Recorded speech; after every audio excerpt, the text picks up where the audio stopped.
Assalamualaikum warahmatullahi wabarakatuh. Afwan Buya, saya hamba Allah dari Demak. Apakah menikah dan bercerai karena mencari fisik wanita atau fantasi sesuai selera yang dilakukan seorang tokoh agama diperkenankan dalam agama? Tujuan menikah hanya karena hawa nafsu, mencari yang sesuai selera bentuk fisiknya. Yang kata Ustaz tersebut, selera adalah fitrah dari Allah. Maaf sekali Buya, saya sangat butuh jawaban Buya, dan mohon sekali agar Buya berkenan memberikan nasihat untuk para penyambung lisan Nabi, para ustadz-ustadz, untuk dapat menjaga kehormatan para wanita. Karena dari luar terkesan sangat menjaga diri terhadap wanita, akan tetapi setelah mendapatkan wanita hanya sebagai barang cobaan, lalu ganti-ganti terus. Yang umum terjadi, yang sangat tidak bisa dipungkiri, itu terjadi di kalangan para tokoh agama. Mohon tolong diangkat tema tersebut agar agama ini benar-benar selamat. Bahkan yang saya alami pun dengan ulama yang terkenal di media sosial yang sedang dipuja banyak orang. Saya mohon diangkatnya tema ini untuk memperbaiki akhlak para pendakwah. Saya minta tolong dengan sangat jawaban dari Buya dan nasihat Buya untuk para ustadz yang bersyahwat besar. Wanita itu perlu diselamatkan di dunia dan di akhirat, bukan untuk bahan candaan, bahan kebanggaan, saingan, dan memuaskan fantasi-fantasi liarnya. Supaya lebih halus dan bijak jika Buya yang menyampaikan, apalagi kalau bisa viral didengar dengan yang bersangkutan. Setidaknya dapat didengar oleh semua laki-laki yang beriman, yang terlebih menjadi pewaris para nabi dan rasul. Saya mohon sekali jawabannya. Jazakallah Buya. Bismillah. Yang pertama adalah pernikahan. Bukan seorang ustadz saja, orang biasa saja tidak pantas kalau seandainya menikah hanya mengikuti fantasi. Menikah setelah itu melihat yang lain, yang satu dilepas pindah. Tidak seperti itu. Nikah itu ada tanggung jawab. Bukan seperti itu. Adapun kalau orang mengikuti fantasinya nggak ada ujungnya. Bukankah di atas yang cantik ada cantik lagi, nggak ada ujungnya. Di atasnya yang muda ada lebih muda lagi, di bawah muda lebih muda lagi, dan seterusnya. Mau jadi apa kalau orang semacam itu? Baik, ini kalau itu orang biasa saja tidak semestinya semacam itu. Adapun di saat dinisbatkan pada ulama dan tokoh, wallahu alam bisawab, saya tidak kenal dan tidak tahu masalah itu, benar tidaknya tidak. Seandainya benar pun ya sangat tidak pantas dilakukan oleh seorang tokoh. Orang biasa awam saja tidak pantas. Akan tapi di dalam pernikahan hendaknya harus ada manusia. Di dalam menikah tidak harus seorang ustadz saja. Menikah itu harus ada tujuan daripada pernikahan. Memang sebisa mungkin tujuannya adalah mencari kemuliaan diri dan sebagainya. Kemuliaan diri, kemudian keturunan dan sebagainya, itu ada wajar kemuliaan. Paling tidak serendah-rendahnya niat di dalam menikah adalah menjauhi dari kemaksiatan, bukan untuk main-main. Nggak masuk ilahi main-main. Anggap saja saya tidak terlalu amat bertarget untuk mendapatkan itu, kan, tapi saya punya kebutuhan mendesak. Saya ingin terjauhkan dari keharaman. Berhentilah sampai di situ, bukan main coba-coba sana. Itu adalah menuruti syahwat. Dan tidak dibenarkan seperti itu. Na'udzubillah, apalagi main cerai. Memang perceraian itu apa sih? Kan begitu. Wallahu alam kebenarannya tentang kejadian seperti itu. Akan tapi ini perlu kami sampaikan, tidak semestinya orang menikah dengan cara semacam itu. Akan tetapi yang kedua adalah wanita. Anda sebagai seorang wanita bukan sekedar yang bertanya. Anda harus berpikir tentang sebuah pernikahan. Menikah, makanya dalam Islam ada istilah kufu, itu adalah keserasian sebetulnya. Kalau memang Anda memang selama ini dinikahi ustadz, mungkin seperti itu kasusnya. Kalau Anda dinikahi ustadz, Anda harus memposisi, Anda harus siap diri Anda sebagai istrinya seorang ustadz. Sebab boleh dilakukan oleh perempuan lain, belum tentu boleh dilakukan oleh istrinya seorang ustadz. Sebelum terungkap ustadz tersebut yang menikahi Anda adalah orang yang katanya, yang menurut Anda apa tadi? Sering coba-coba. Akan tapi Anda sendiri harus punya kesiapan. Jadi menjadi istrinya seorang ustadz yang berambisi, sebab bisa jadi seorang wanita ingin dinikahi seorang ustadz hanya karena mungkin tadi ustadz viral ya. Mungkin hanya terpesona dengan gebiarnya. Sebab kalau ustadz viral itu sudah setengah artis, kan begitu.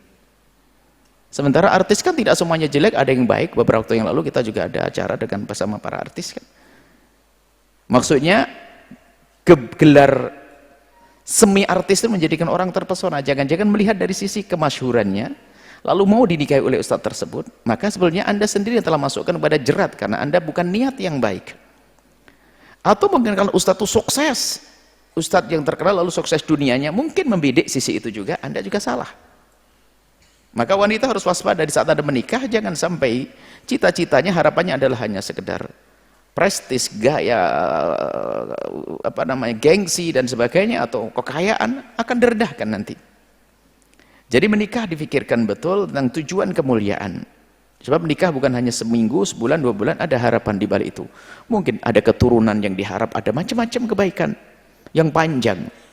Jadi wanita hendaknya berpikir jauh di sana. Tidak serta-merta menikah dengan seseorang. Termasuk ustadz, apakah siap nanti setelah itu? Sebab banyak larangan tentunya. Orang lain boleh, Anda nggak boleh setelah jadi istri ustadz.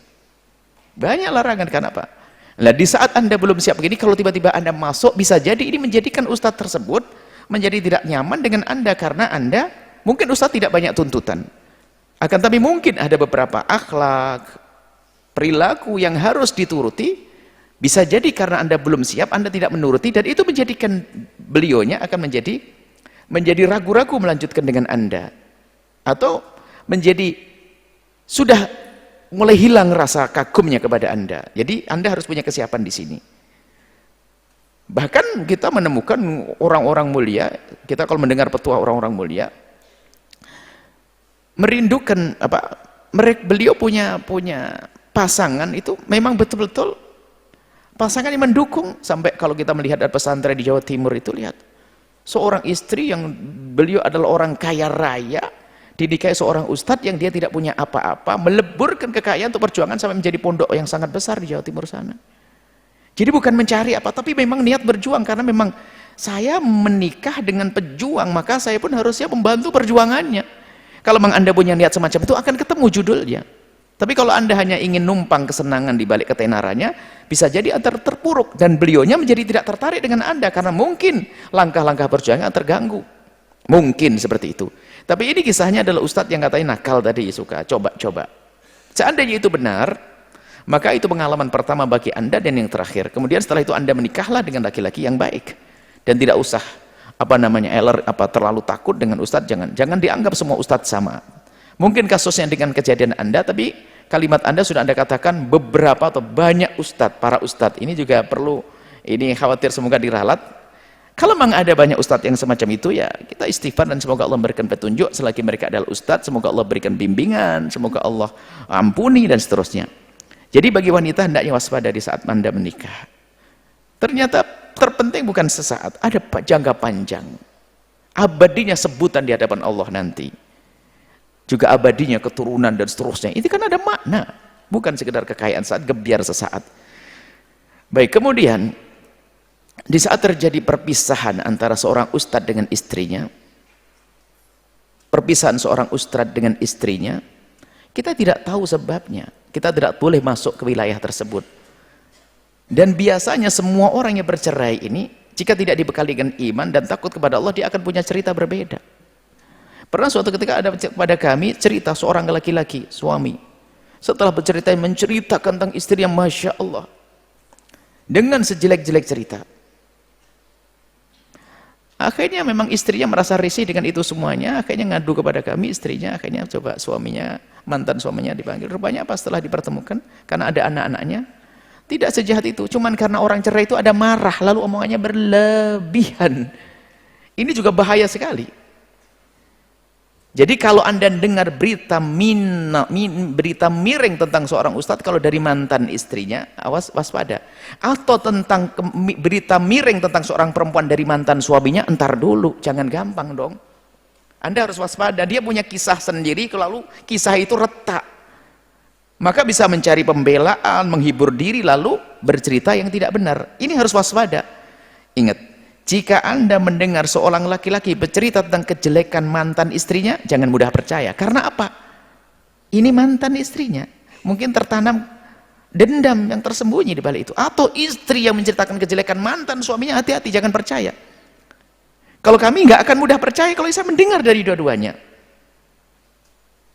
Kami menduga yang bertanya ini adalah insya Allah orang tidak berbohong, benar. Akan tapi seandainya Anda ngomong kepada saya langsung, tidak saya terima. Saya akan dengar dari suami Anda. Sebab biasanya, makanya kisah broken itu adalah orang yang nggak sabar. Sebetulnya bapak, mantan suaminya nggak jelek-jelek amat. Cuman dia ingin cari pembela kepada anak-anaknya, dengan anaknya, cerita kepada anaknya berlebihan. Sama anaknya benci. Di saat ketemu bapaknya, bapaknya pun juga berlebihan menceritakan mantan ibunya, yang mantan istrinya, sehingga terjadi kebencian. Akhirnya anak nggak punya bapak seolah-olah. Benci pada bapak, benci. Namanya broken. Makanya berita-berita semacam itu kita perlu cek. Artinya mungkin yang mendengar suara ini dari media-media, tidak usah melacak ustadz mana kira-kira dan sebagainya. Bisa saja benar yang terjadi pada wanita yang bertanya ini, dan semoga Allah mengganti dengan suami yang soleh dan baik. Akan tapi tidak semua berita itu langsung kita dengar. Kemudian berita-berita yang berkenaan dengan rumah tangga orang jangan mudah. Sekarang zamannya zaman berita bohong.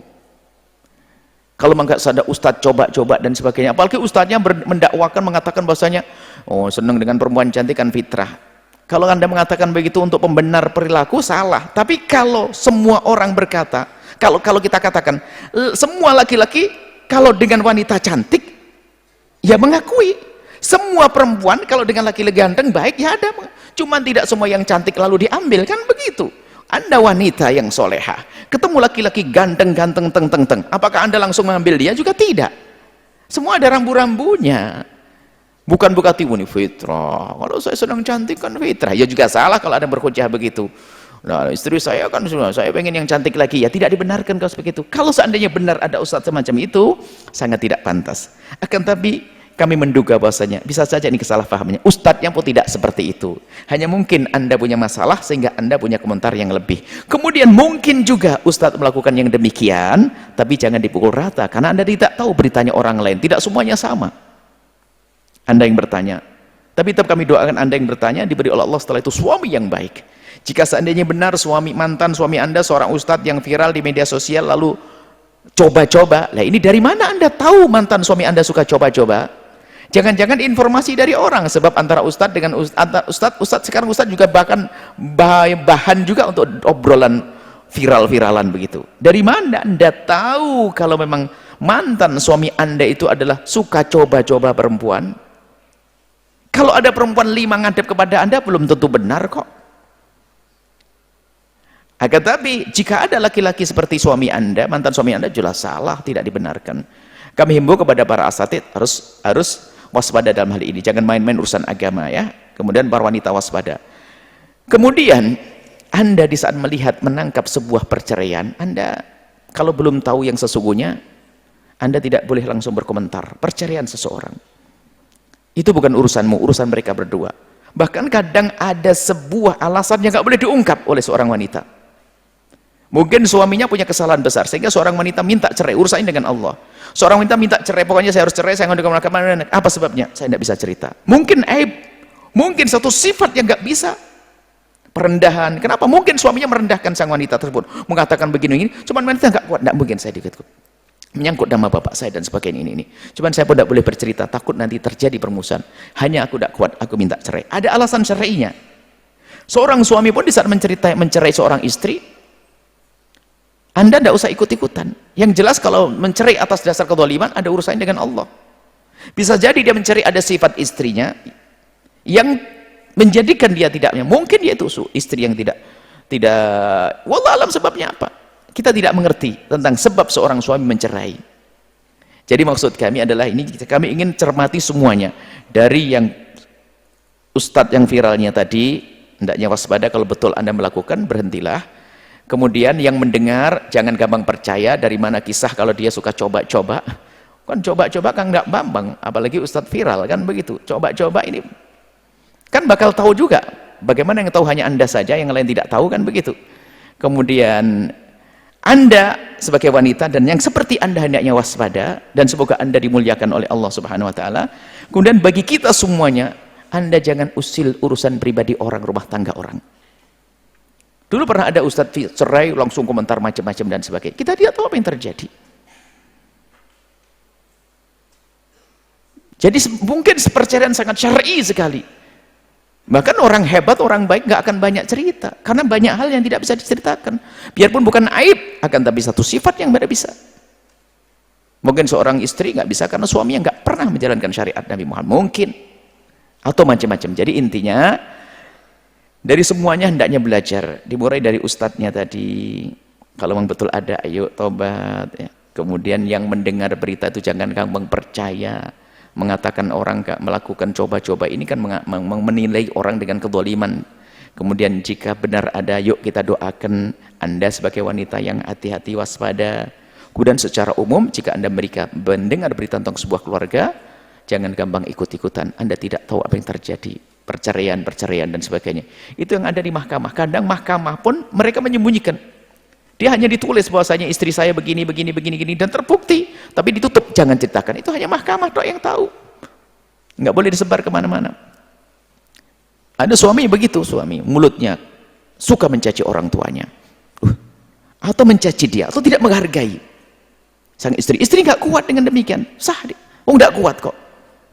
Atau sebaliknya, istri yang tidak bisa menghargai, kalimatnya menyakitkan, tuntutannya yang berlebihan, yang tidak mampu, atau urusannya urusan dengan akhlak, ya bisa jadi begitu. Jadi mohonlah dalam hal yang semacam ini, kami tidak menasihati para asatid tersebut jika ada, akan tapi kita juga tidak tahu apa yang terjadi secara sesungguhnya. Kalaupun ada, ayo kembali kepada Allah, khususnya Anda sendiri wahai wanita yang punya kehormatan kemuliaan. Jangan ada yang memetik itu kecuali Anda orang tahu. Kalau hanya sekedar musafir lalu, jangan biarkan bunga itu dipetik, akan hilang nanti. Harus tahu siapa dia, akan dikemanakan saya, kira-kira seperti apa kehidupan saya nanti, anak keturunan saya seperti apa. Harus gitu dong. Anda kan bisa memilih. Dan jangan sekali-kali menikah dengan seseorang hanya tergiur dengan gebiarnya. Dunianya akan berakhir, dunia tahtanya akan berakhir. Nah, seperti itu. Tapi rindu kepada, karena Allah fadfar bidzatid dini taribat yadak, cari urusan agama, kalau tidak akan sengsara dan akan celaka engkau. Wallahu a'lam.